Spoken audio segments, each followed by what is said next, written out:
Good morning students. आज की video में पढ़ेंगे एक्सरसाइज 7.2 और उसका देखिए क्वेश्चन नंबर फर्स्ट है, उस बिंदु के निर्देशांक ज्ञात कीजिए जो बिंदुओं -1,7 और 4,-3 को मिलाने वाले रेखाखंड को 2:3 के अनुपात में विभाजित करता है। तो क्वेश्चन को आपने ढंग से पढ़ लेना। सबसे पहले हमें क्या करना है, कोई एक बिंदु है, उस बिंदु के आपको क्या निकालने हैं, निर्देशांक ज्ञात करने हैं। मतलब निर्देशांक क्या होते हैं, एक्स और वाई का जो हमारा मान निकल के आता है वो उसको हम निर्देशांक कहते हैं किसी पॉइंट के। और जो कि बिंदुओं, जो आपको बिंदु दे रखा है ये वाला -1,7 और 4,-3, इससे कोई एक रेखाखंड बन रहा है, ठीक है, उसको वो 2:3 के अनुपात में विभाजित करता है। मतलब आपको अनुपात पता है, दो बिंदुओं के निर्देशांक पता है, एक के आपको निकालने हैं। तो मैंने आपको बताया था 7.1 में तो हमने करा था दूरी सूत्र का इस्तेमाल, इसमें करेंगे हम विभाजन सूत्र का। तो मैंने क्या बताया था, विभाजन सूत्र बताया था, जब आपको बताया था कि दो फॉर्मूले हैं विभाजन सूत्र के अंदर, कि एक तो वो जब अनुपात दे रखा है, एक वो जब अनुपात नहीं दे रखा है, जब निकालना है। तो जब दे रखा है तो हम दूसरा इस्तेमाल करेंगे और जो हमें निकालना होगा उसमें हम अलग इस्तेमाल करेंगे। तो यहाँ पे हमें अनुपात क्या है, दे रखा है, तो देने वाला हम इस्तेमाल करेंगे।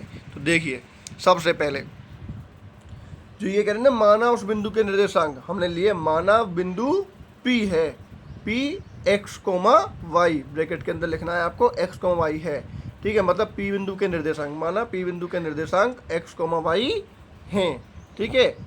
जो बिंदुओं A, जो पहले वाला था उसको मैंने मान लिया A, इसको A -1,7 और B, पीछे वाले को मान लिया मैंने B 4,-3 को मिलाने वाले रेखाखंड को 2:3 के अनुपात में विभाजित करता। पीछे वाली लाइन सेम टू सेम, को से लेकर आगे तक सेम टू सेम। आपको सिर्फ क्या लिखना है, जहाँ पर ये कहते हैं उस बिंदु की जी हमने मान लिया, माना बिंदु, और बिंदु माना मैंने P, ठीक है। माना बिंदु P x, y है, जो बिंदुओं -1,7 और बिंदु B जो है 4,-3 को मिलाने वाले रेखाखंड को 2:3 के अनुपात में विभाजित करता है, ठीक है। सबसे पहले तो आपको ये लाइन लिखनी है। अब मैंने जहाँ पे ये माना है, माना बिंदु P x, y, तो मतलब x और y का मान हमें निकाल के लाना है, वही आपका इसका आंसर होगा, निर्देशांक वही होंगे, ठीक है। अब देखिए यहाँ पर सबसे पहले जो हमने A माना हुआ है ये वाला, इसमें क्या है मैं आपको बता चुका हूँ, x1 y1 जो आएगा इसके अंदर आएगा, x1 और y1। तो x1 हो गया -1 और y1 हो गया 7, क्लियर। और जो B है इसको मानेंगे हम x2 और y2। तो B हमारे B में x2 क्या हो गया हमारे पास 4, ये लीजिए, और y2 जो हो गया -3, क्लियर। तो आपको जो पॉइंट दे रखे होंगे दो, उनको में से आपको x1 y1 x2 y2 मानना है। पहली वाली ब्रैकेट में x1 y1 और दूसरी वाली ब्रैकेट के अंदर x2 y2, क्लियर। अब यहाँ ध्यान देंगे, अब क्या करना है, जो आपको अनुपात दे रखा था, जो आपको अनुपात दे रखा था उसको माने, जैसे यहाँ दे रखा था 2:3, तो 2 बना m1 और जो 3 दे रखा है वो बना m2। m1 m2 क्या होता है, अनुपात होता है। जहाँ पर आपको दिया हुआ है तो पहले वाला m1 और जो पीछे वाला दे रखा होता है रेशो के अनुपात के बाद वो m2, क्लियर। बस अब आपको विभाजन सूत्र का इस्तेमाल करना है और क्वेश्चन आपका खत्म हो जाता है यहीं पर ही, ठीक है। तो देखिए विभाजन सूत्र क्या होता है, x बराबर, देखिए यहाँ ध्यान दीजिए कि यहाँ पे वैसे ध्यान रखना है, x बराबर, यहाँ से x का मान निकलेगा, x बराबर m1 x2 plus m2 x1 upon m1 plus m2। बहुत ही आसान फॉर्मूला है, बड़े आसानी से याद कर लेना है। m1 x2, ठीक है, पहले क्या है 12 बन रहा है, m1 x2, m के साथ 1 x के साथ 2, तो 12 बन गया, प्लस m2 x1 और पीछे 21 बन रहा है, पीछे m2 है फिर x1 है, m1 x2 plus m2 x1। पहले m के साथ 1 आएगा, फिर x के साथ 2, फिर m के साथ 2 आएगा, x के साथ 1, और नीचे m1 प्लस m2, ठीक है, ठीक है। अब यहाँ पे देखिए, अब क्या करना है आपको, अब इसकी वैल्यू आपको लगा देनी है। यहाँ पे ध्यान दीजिए, m1 में आपको बताया था कितना था 2, तो m1 की 2 रख दिया। x2 क्या बताया था 4, तो 4 रख दिया, प्लस फॉर्मूला के अंदर है प्लस लगा दिया। m2 क्या है 3, ये हमने 3 लगा दिया। x1 क्या है -1, वो लगा दिया। और m1 प्लस m2 नीचे है, तो m1 2 और m2 3, 2 प्लस 3। क्लियर हो गई बात। अब ऊपर वालों की गुना करेंगे, 2 चौक 8, तो 8 लिख दिया हमने। और 3 किस में गुना करेंगे, 1 में, तो हो जाएगा माइनस का 3, और नीचे 2 और 3 जोड़ेंगे तो क्या हो जाएगा 5। तो 8 में से 3 गए तो क्या बचा हमारे पास ऊपर 5। ठीक है भाई, 5/5, 5 से 5 कट गया तो क्या आ गया, x की वैल्यू क्या निकल के आ गई 1। ठीक है भाई, जो हमने P बिंदु माना था, जिसमें हम x, y माना था, तो x की वैल्यू तो निकल के आ गई, x तो बन गया हमारे पास 1। ठीक है भाई, x तो बन गया हमारे पास 1, और अब y और निकालना है, y निकलेगा y वाले फॉर्मूले से। ठीक है, अब देखिए यहाँ पर जैसे मैंने अभी x का निकाला है, सेम टू सेम आपको ऐसे ही y का निकालना है। कितना अंतर है, यहाँ x लिख रहा था तो यहाँ y लिखना है, बस y, और जहाँ जहाँ x था वहाँ y लिखना है। मतलब एक आपको एक ही फॉर्मूला याद करना है, और जब y के लिए करेंगे तो y लगा देंगे वहाँ पर, जब x के लिए करेंगे तो x लगा देंगे, बस इतना अंतर है और कोई अंतर इसमें नहीं है। ठीक है, तो x बराबर जहाँ पे था ऐसे यहाँ पे y बराबर m1 y2 plus m2 y1 upon m1 plus m2।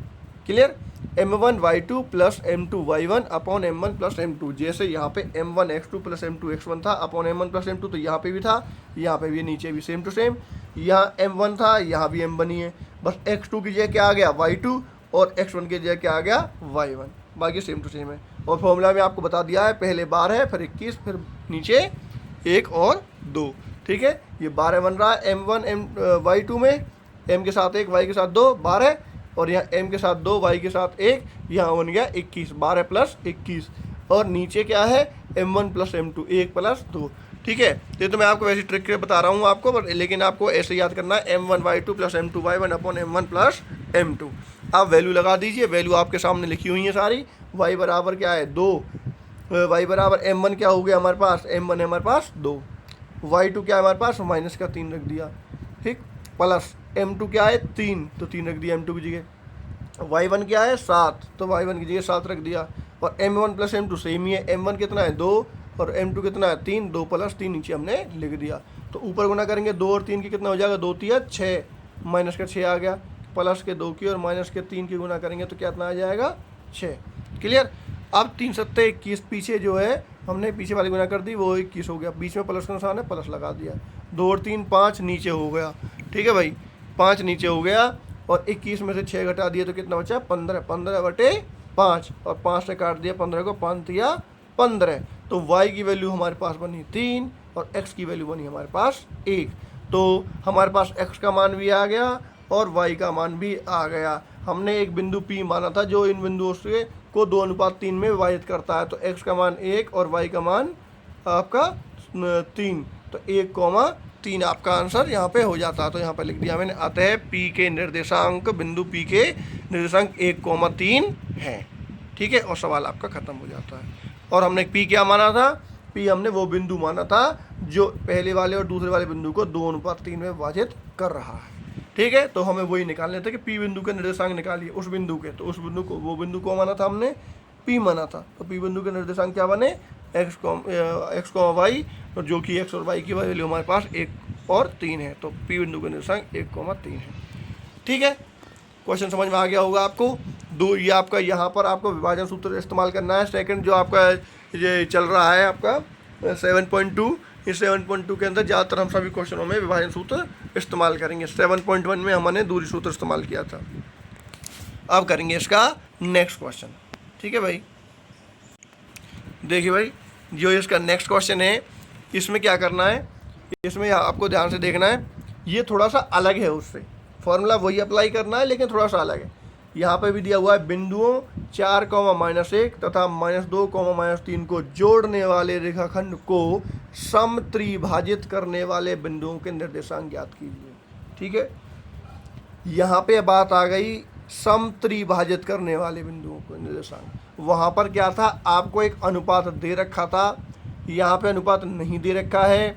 ठीक है, और लेकिन एक बात लिखी हुई है वो आपको समझनी है कि अनुपात बनेगा क्या वहाँ से, और निकालना वही है बिंदुओं के निर्देशांक। जैसे उस सबसे क्वेश्चन में लिखा था उस बिंदु के निर्देशांक ज्ञात कीजिए, उसमें ये लिखा हुआ था, तो निर्देशांक वहाँ भी ज्ञात किए, मतलब x और y के मान निकाला।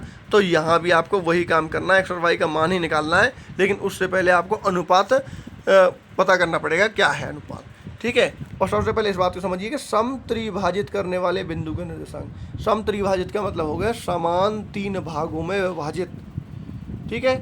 मतलब कोई 2 बिंदु आपको दे रखे हैं, उनसे एक रेखाखंड बन रहा है और उस रेखाखंड को 3 बराबर भागों में बांटा जा रहा है।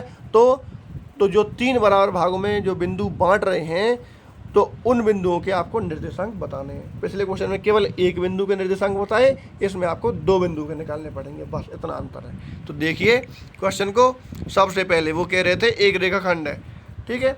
तो मैंने लिखा माना बिंदु C x, y और बिंदु D x3, y3 रेखाखंड AB को 3 बराबर भागों में बांटते हैं, ठीक है।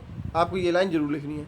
माना बिंदु C x, y और D x3, y3 रेखाखंड AB को 3 बराबर भागों में भागते हैं, विभाजित करते हैं, बांटते हैं। अब देखिए AB है, अब हमने AB की बात कर रहे हैं, लेकिन AB तो कहीं दिया हुआ नहीं है, लेकिन मैंने माना हुआ है, वो आप फिगर से समझिए इस चीज़ को। ये रहा AB रेखाखंड, ये आपका A पॉइंट है और यहाँ पे लास्ट में आपका B पॉइंट है। तो जो पहले आपको पॉइंट दे रखा था वो माना मैंने A 4, -1 और जो लास्ट में आपका जो पॉइंट माना है वो मैंने B, और B का जो दे रखे ये वाले -2, -3। क्लियर हो गई बात। तो ये हो गया एक AB रेखाखंड, ये पूरा वाला AB रेखाखंड हो गया पूरा। अब तो इसके बीच में मैंने कोई बिंदु C और D माना, ये रहा बिंदु C और ये रहा बिंदु D। क्लियर। C के माने मैंने x, y निर्देशांक और D के माने मैंने x3 और y3 निर्देशांक। यही आपको निकालने हैं जो इसको 3 बराबर भागों में विभाजित कर रहे हैं, C और D। अच्छा यहाँ पे ध्यान दीजिए, यहाँ पर सम त्रिभाजित है। अगर यहाँ सम द्विभाजित हो जाता, द्विभाजित का मतलब हो जाएगा 2 बराबर भागों में। जब 2 बराबर भागों में बात करी जाए तो बीच में केवल एक बिंदु आएगा, तो मतलब जैसे कि हमारे पास D नहीं आएगा, फिर केवल C बिंदु आएगा। AB कोई रेखाखंड होगा तो C बिंदु जो उसको 2 बराबर भागों में विभाजित करेगा, ठीक है। लेकिन जब बात कर रहे हैं हम यहाँ पर त्रिभाजित की, तो त्रिभाजित में 2 बिंदु आएंगे, इसलिए मैंने C और D माना। देखो C और D। तो देखो अब 3 भागों में कैसे विभाजित कर रहा है। एक AC बन गया, एक पार्ट CD बन गया और एक पार्ट DB बन गया, हो गए 3 भाग। तो 3 बराबर भागों में विभाजित कर रहा है, ठीक है।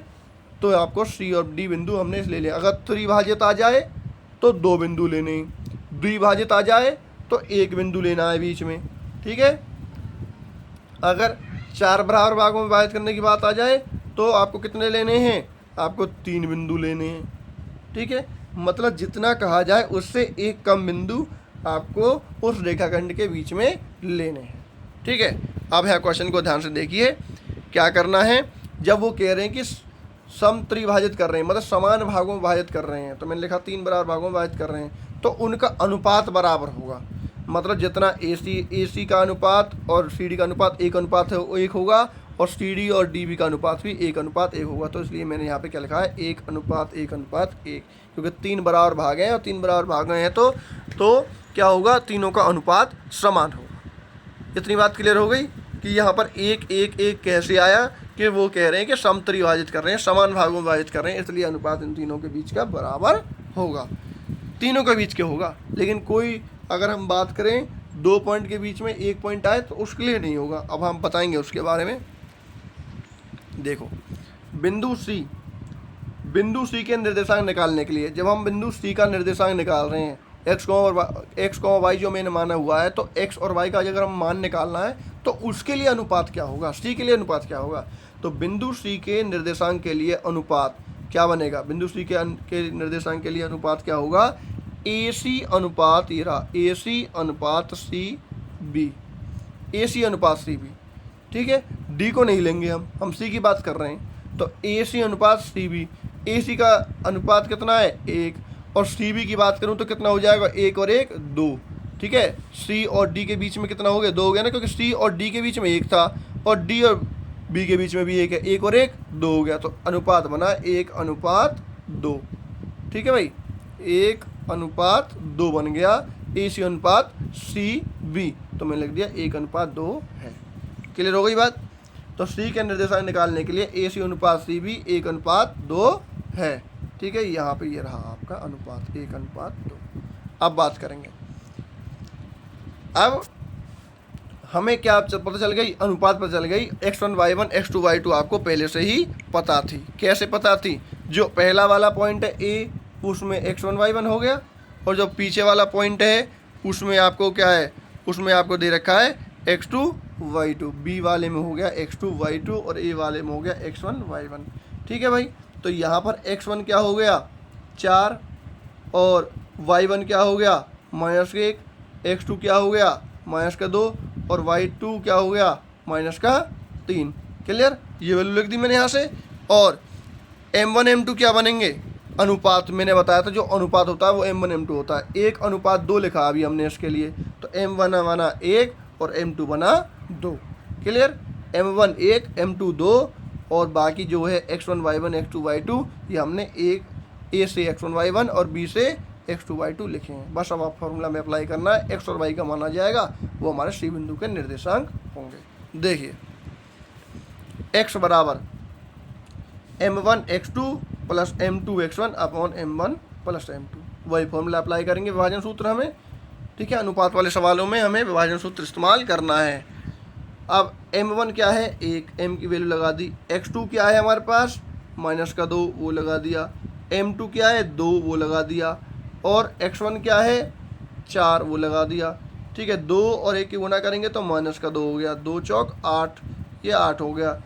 और 1 + 2 नीचे क्या है, m1 की वैल्यू 1, m2 की वैल्यू 2, 1 + 2 यहाँ पे क्या हो गया 3 हो गया। तो 8 में से 2 गया तो 6, 6/3, 3 दूनी 6, तो x की वैल्यू क्या आ गई आपकी 2 आ गई। ठीक है भाई, ये आप ध्यान से देख लीजिए, ये वैल्यू हमने पुट कर दी है और x की वैल्यू 2 आ गई, x का मान आ गया। अब ऐसे ही y वाला फॉर्मूला अप्लाई कर देंगे, सेम फॉर्मूला, y बराबर m1 y2 plus m2 y1 upon m1 plus m2। Clear, तो m1 क्या है 1, m1 दोनों के लिए सेम ही रहेगा, जब यहाँ भी 1 है, बस y की वैल्यू बदलेगी। y2 क्या है हमारे पास -3 लिख दिया, प्लस m2 क्या है 2, ठीक है वही रहेगा सेम टू सेम। और y1 क्या है हमारे पास -1 और m1 प्लस m2 1 + 2, तो 1 और 3 की गुणा करेंगे तो -3 हो गया, -3, और 2 और -1 की गुणा करेंगे तो -2 हो गया, 1 + 2 करेंगे 3 आ गया। ठीक है, तो -2 और -3 दोनों जुड़ जाएंगे, माइनस माइनस प्लस, तो -5 हो गया ऊपर और नीचे बन गया 3। तो y की वैल्यू क्या निकल के आई हमारे पास -5/3।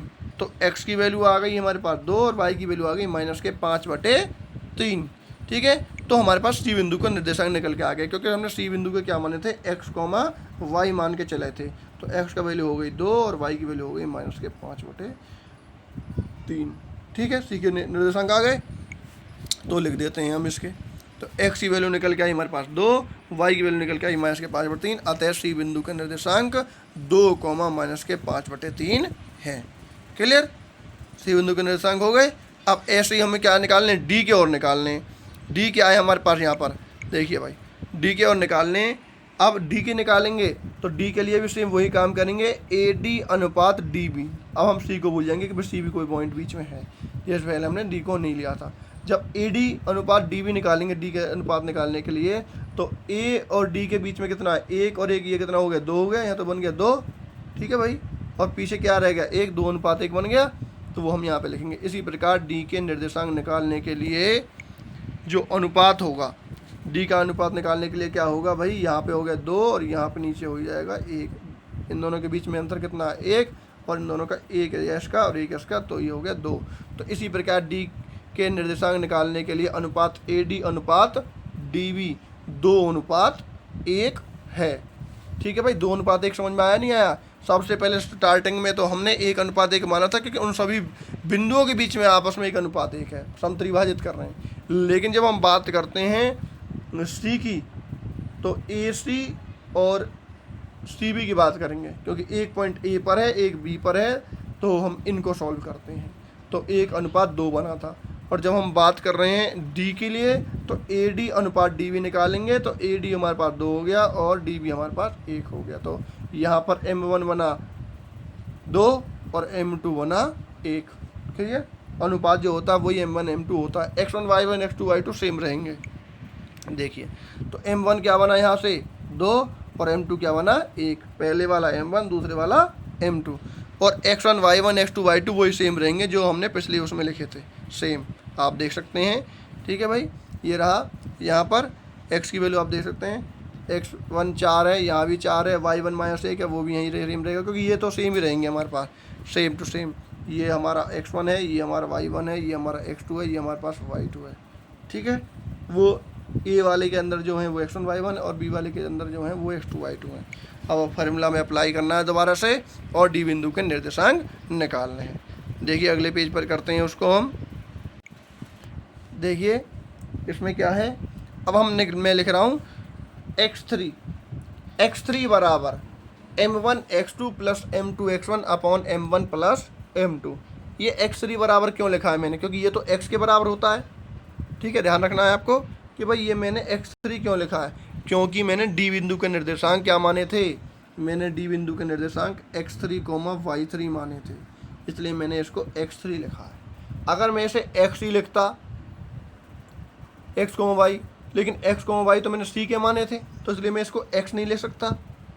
ठीक है, जब कोई एक बिंदु निकालना हो तो जब तो चल जाता है x, y, लेकिन जब कई बिंदु आ जाते हैं जैसे समत्रिभाजित, द्विभाजित, तो कई बिंदु मानने पड़ते हैं, तो वहाँ पर इसलिए हमें इनके स्पेशल नाम देने पड़ेंगे, इसलिए मैंने इसको x3 y3 माना था डी के लिए, तो इसलिए मैंने x3 लिखा है और y के लिए हमने y3 लिखा है, बस नाम ही लिखा है, इससे कोई फर्क नहीं पड़ेगा हमें। ठीक है, तो x3 बराबर हमने ये फॉर्मूला अप्लाई कर दिया, तो x3 की वैल्यू निकालने के लिए m1 2 है और x2 - 2 अभी बताया था आपको, m2 1 और गुना x1 4 और नीचे m1 प्लस m2 2 प्लस 1। ठीक है, 2 दूनी 4 माइनस का 4 हो गया प्लस 4/3, तो प्लस 4 माइनस 4 ये तो कट जाएंगे, तो 0/3 का मतलब हो गया x की वैल्यू 0।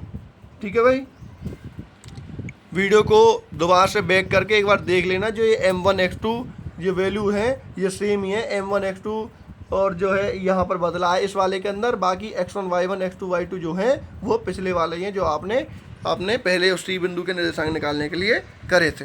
ठीक है, कोई चेंजिंग नहीं है, स्क्रीनशॉट ले लेना पिछले उसका और फिर देख लेना। अब देखिए, अब ऐसे ही हम y3 का निकाल देंगे।